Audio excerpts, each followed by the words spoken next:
grab your party food, sit back and enjoy this final slice of gold dust for 2023. You are listening to the Bill Podcast with me, Natalie Rolls. Brought to you in association with GeorgeFairbrother.com, shop.saturdaymorningpress.co.uk and cityfiction.co.uk.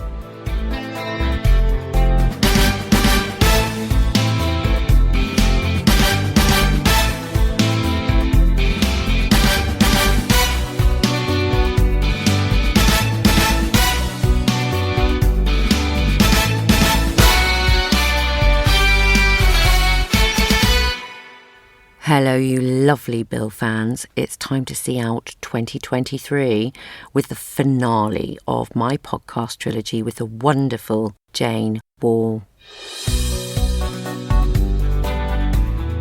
New Year's Eve is perhaps the perfect time to release this interview, as Jane recalls the fireworks that were going off behind the scenes in 2002 with the arrival of new executive producer Paul Marquess. Jane had never seen her explosive exit from the Bill until Oliver sent her a highlights reel of her time as Di Worrell ahead of this interview. And so we hear Jane's thoughts on this for the very first time. New Year's Eve is the perfect time for reflection and to look ahead at new beginnings. And Jane's new life in LA has brought her some exciting acting work, including playing the lead in the film Are We Lost?, which you'll be hearing all about later in this interview. Trudy, the Dame. How was that working with Trudy? Because I didn't get much with Trudy. So obviously she was your uniform mama. Yeah. Trudy was the mama. She just was very loving, caring, another very grounded person who had obviously had years of fame and recognition and knew who she was, was very comfortable in herself. And I think when you're working around people like that, you are taking from them, you're learning from them, they're your role models. And Trudy just is up there. She totally lives up to that. She was such a lovely person, very grounded, very inclusive, very kind, and a really good actress. Really good actress. Really good. Really, really good. Just nailed it all the time. When you see her scenes, you're just like, so natural, so understated, but very present. Really good actress, really wonderful person. She's someone I thought I would have stayed in touch with. I was telling you earlier that, you fall in love with people. I thought I'd keep in touch with Trudy.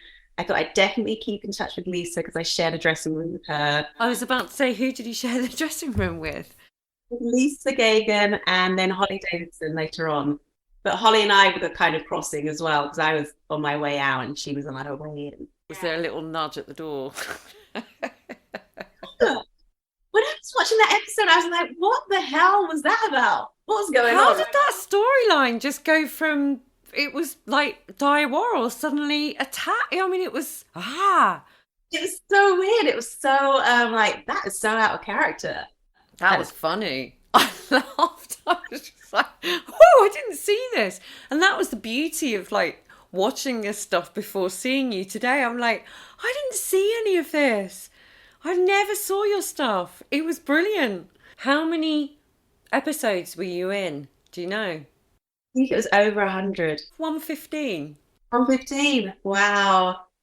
I mean, we were making, every 2 weeks, we're making 4 hours of TV or nearly 4 hours. I mean, that's like making 2 movies every 2 weeks. I mean, people put in some shifts, especially the crew. I mean, we were working long hours, but the crew were working hours either side of when we turned up on set. Absolutely. They probably never saw their families. For 20 odd years. No, it's true. What was it like wearing uniform? The uniform was like, it was always a little bit too big for me, the jacket. I always felt like a bit immersed, a bit claustrophobic. Well, you had the bulletproof thing on the top as well. That was really sort of on your chakras, darling. On the chakras. Heavy on the chakras. Like the slacks were nice. They were very warm and comforting. And because I was always cold, it had really good material. And the shirts were always, I mean, to be honest, the costume department did such a good job with starching them and keeping them always really clean. You always had a lovely clean shirt. And I liked the hat. I kind of liked, it always just liked the hat on. It felt, there was a rigidity in the costume that... Solid. Yeah, it was solid. Kind of constraining in a good way. You're remembering loads. Oh, am I? Yeah, you are. I'm glad I had some time to think about it and to listen to some of the other people. It's so wonderful to have all those memories kind of peaked again. You know, it's a long time ago, but it was a very important part of my life and very informative and seminal moments at the Bill. Oh. Do you remember working with Alex Wilkinshaw and Eric Richard on Appropriate Action? Yeah, I remember Eric was always found him a bit intimidating, even though he wasn't. He was so lovely, Eric was. I think because he'd been on the show so long, and when you've watched the show before you join it, he's obviously one of the characters that you see on your screen for years and years and years. Yeah. There's always a little bit in awe of Eric. He carries himself with a bit of awe as well, which is rightly so. But he was really friendly, Eric, and really, really lovely. And Alex was such a good dancer. He could do the Running Man and the Roger Rabbit. Nah. And if you don't know those moves, you need to look them up. He's a really good dancer and he was really funny. Very charming, Alex. Well, who was the love interest? Who was the sort of... Did they have you flirting with anyone? None of that. I had nothing. I had nothing going on. Nothing. And no snogs, no kisses, no flirtations. Well, maybe a few flirtations, but nothing serious. I'm shocked. Di didn't have any kissing. Do you have a kiss? Oh, but babe, I was kissing all over the place, wasn't I? How was it? 3 years you were in the show? I did 3 years. My contract was for 3 years. Was it your decision to leave the Bill? Naps, it was not my decision to leave the Bill. I really was sad to leave the Bill. I wanted to do another year. I was gutted, honestly. I had a feeling that because I wasn't being used towards the last year, I wasn't really being used that much. I was doing a lot of little bits in lots of different units. I wasn't getting the main storylines. So I kind of felt like that my tenure was coming to an end. You know, it was still a shock and I still wanted to be in it. And, you know, I remember the night where the rumors on set, one of the secretaries of the producers knew that Paul Marquess, who was the new producer, was coming in to mess shit up, you know. Yeah. So she had let the word out and she knew that there were a lot of actors were going to lose their jobs. I remember the night, I remember us all on set and I remember deciding that we were all going to go for a drink. Did you come with us that night or probably not? I can't remember. You know, it was tense. We all were told that the next day by 9 o'clock, you would have had a phone call. And if you get that phone call, that was it. Your character was gone. And so there was this, you know, palpable tension. And we all went out for a drink. I remember it was a really horrible rainy night. And we managed to find this bar in Tooting. And for some reason, it was really cold in the bar. And the rain was coming through. And there was this Hawaiian the bar hat. It was just a disaster. It wasn't cozy. It kind of upped the angst as opposed to kind of dispersing it. It was like there was more and more tension. And, you know, and everyone was talking about it. And I remember lovely Ben, I think he'd just put a deposit on a flat or something. And I know that I was in the same process of looking. And I really had saved my money really diligently. And I really wanted to buy somewhere. And I was like, oh God, if I can get another year out of the Bill, that'd be amazing. But I also knew that my contract was coming to an end. So then we were sitting in this bar with it had kind of like this pink Hawaiian theme, and it was really tacky, and it was all just really a bit sad. And I remember going on to another bar with my boyfriend at the time, Danny, and we sat in this bar and we drank, and I was kind of feeling a bit low, thinking, yeah, it's tomorrow I'm going to get that call. And I remember sitting at the bar. And do you remember in bars in the 90s, they used to have these postcards? It was like a freebie. They would have different postcards and you could just take them. Do you remember that? Yeah, I do. I think they still have them, don't they? Still happen in bars. They should. For sure. That was all the rage in the 90s. And I remember sitting at the bar, and I've still got the postcards in a box at my mum's. I've got two of them, and it was this postcard of these big buildings and a plane. And I remember thinking, God, that's a really weird graphic. It looks like the plane is going into that building. I think it was for an airline. It was for like Hong Kong or something. But Stop. actually, I still have these postcards from that night. So I took those. We ended up drinking until in the morning, and then stumbled home. And then, of course, the next morning, 9 o'clock, the phone's ringing. Jane, come into Deer Park Lane. So I go. I know I'm gutted. I felt awful, and you're trying to call other people, saying, "Did they get the call?" I knew that I could call Ben, and I knew Ben when I was going in. Ben was coming out, and we kind of looked at each other. Just knowing. And I remember Paul Marquess at the time, and he was like a villain in a panto. I think he really was relishing his role. I mean, he might not have been. He might have been shitting himself, and he might be this lovely, lovely person. But I remember at the time thinking, he's loving this. He's loving killing us all off. He didn't sit down. I think I went in and I sat down, and he said, you know why you're here? And I said, yeah, I do. And he said, yeah, we're going to be killing off a few of the characters. He said, yeah, Di's going to be one of them. And I said, well, what's going to happen? Is a plane going to fly into Sun Hill? That's what I said, Nats. And he's like, no, I don't think we're going to do that. We're going to have a big event. And he didn't tell him what the big event was. But those were my words. I said, is a plane going to fly into Sun Hill? So then, of course, leave the bill, go home, living with Danny in Tooting and we get a phone call, turn on the TV. And that... Oh, I'm shivering. I'm shivering.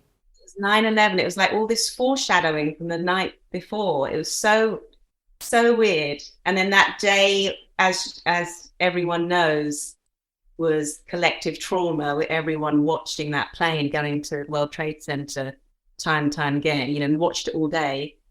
And my sacking at the bill just paled into insignificance. It meant nothing after that day.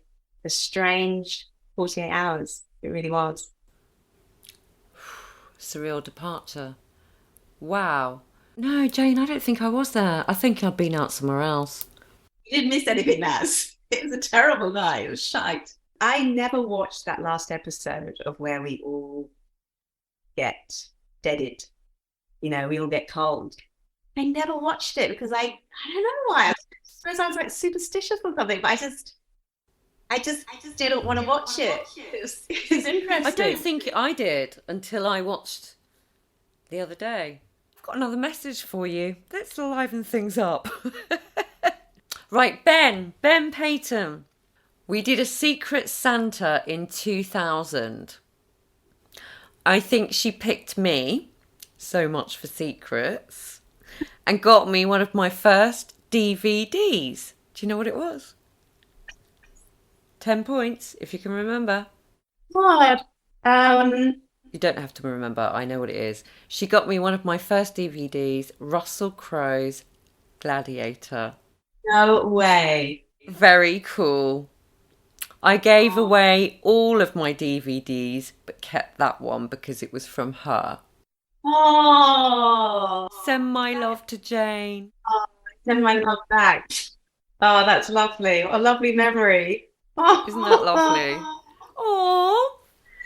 Oh my God. He looked great. I saw him not so long ago at Sue's. Sue's did a one-woman show. I think I told you about it. And I saw Ben there, and I'd not seen him probably since that night. It was Wow. so long ago, and he's got 2 kids and all the rest, Sarah Jane. And I know. How was life immediately after the bill? Is that when America was sort of on the radar?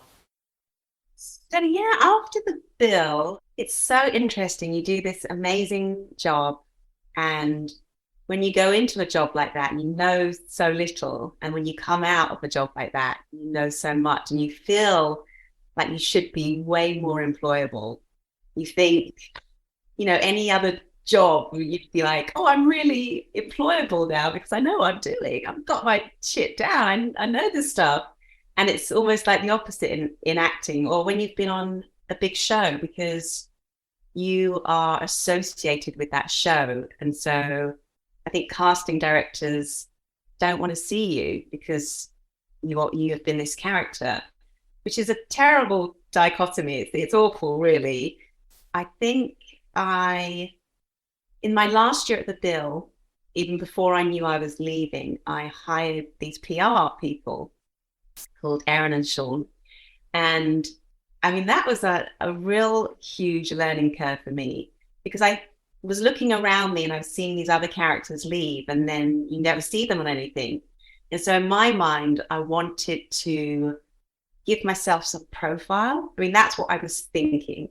But I don't think it necessarily helped. I think in a way it could have even backfired on me to some extent.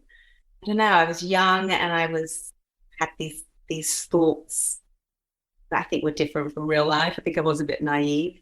And when I left the Bill, I did get a job in a lovely film called Cloud Cookie Land with Jacobi, Sir Derek Jacobi. That was amazing to do that. But generally, there weren't many auditions, and I was also really thinking about getting to America and putting a lot of energy and thought into that. The PR machine was sort of, it was at that peak, wasn't it, when people were sort of hiring people to take charge of their next steps. And there were a few people that did do it quite well. And you think, oh, because I remember I did, not similar, but I was just like, I got bitten. And when you look back, you go, oh, I just cannot believe. Why did I listen to those people? Oh, I know. I think in my head, I learned so much about myself, which I still use today. It was a harsh lesson, but I learned that I shouldn't go against my instinct and that if something isn't me, don't try and force it. And I know that's, some people are born with that, they have that sense of self. And I think I was still learning my sense of self. And it was a really harsh lesson for me to, be in these situations, which I thought, it's my choosing. I was putting myself in these situations, but I had that icky feeling inside. And I think, I don't know, it's one of those things that I really honor now. If I have an icky feeling about something, and I tell my kids that as well, I really trust your instincts. They're important. They're your guidance. They're your star. And when you go against your instincts, it doesn't always work out right for you.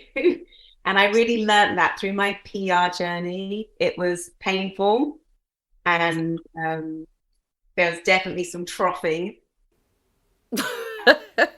Troughing and burning.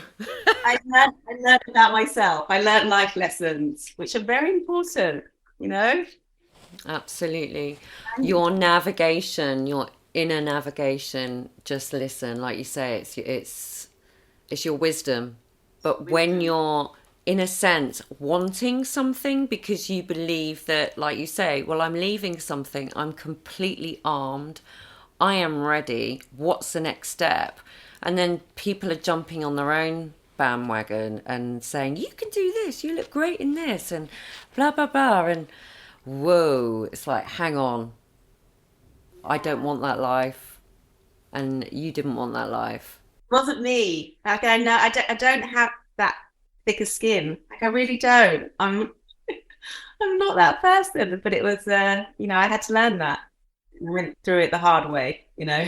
That's all right, because you're talking about it, and I mean, telling your children, I mean, that's the other thing. It's like Horatio will see stuff and it's like, what? Is that a picture of you? And I'm like, yeah. Don't always say yes. It's really good to say no. You know, mother hanging upside down on a pole, you know, saying she loves pole dancing. I mean, really, you know. So it's like, we've all done it, Jane. We've all done it. Not all of us. Some people are sensible. Some people know that that's not going to work out for them. So they do say no. So the PR stuff in America, like, you know, the other side of it, because there's no sort of tabloid press in America. It's not the same, is it? It's not, it's a totally different machine. I mean, there probably is that element to it, but gosh, I'm so far away from that now. And Thankfully. thankfully, Praise the Lord. they do. You know, the PR and the tabloids are its own thing. And I learned so much. You know, on the other side, I did learn so much about press and weaving a narrative, and also something very rudimentary, which is don't always believe everything you read in the press. Like, I'm so much more savvy about the things I read, and they're not all necessarily true, and narratives are created because they serve certain people or they serve certain institutions. That was the good thing that I learned from it all. I think when we all started acting, it's like you just wanted to get your next job. You just want to work. You just want to be an actor. That's all you want to do. I got steered off course because I thought that was the way. I thought that was the stepping stone that I needed to get my next job. Well, we saw other people around us. It worked for them. Yeah. So this is roles play. Short, sharp, instinctive, whatever you think. Roles play. If you could go anywhere right now, where would you go? If your kids were sorted and it was just you, where would you go? Thailand, I think. Thailand. Thailand. Ah, a bit of that. Where's Thailand? Where's Thailand? Thailand. I was like, what's Thailand? Beer or wine? Mm. Rosé. I don't hardly drink anymore. It's weird. Oh, that's why you're so clear. Look at you. Where in LA, you can't drink. You're constantly driving, so you don't even think about drinking. Do you not get buses? I get laughed at for getting buses. I love a bus. I love a bus. Taxi driver. Exactly. Massage or hot tub? Ooh, a massage. Who are your acting heroes? Oh my gosh. That's really quite a hard question, isn't it? Oliver? I'm too floaty. If I'm watching something, I'll think someone's brilliant, and that will be my person that I love in the moment. I do love Aubrey Plaza. I think she's hilarious right now. And I loved the actress in Succession who played the daughter. Did you see Succession? I watched it on the plane back from Copenhagen. I watched 6 episodes. Yeah. Did you? Well, what else is there to do back to LA? That's great. Great watching. What's your latest binge? Latest binge, I'm watching something called The Country. This Country. This Country. We're doing both. We're doing the English and we're doing the American, kind of back to back to see how different they are. Okay. I really like those as well. But we watch a lot of British TV. Love it. Obviously, the fans, they just love it. And how does that feel that there's so many people that are still enjoying Di Worrell and The Bill after how long?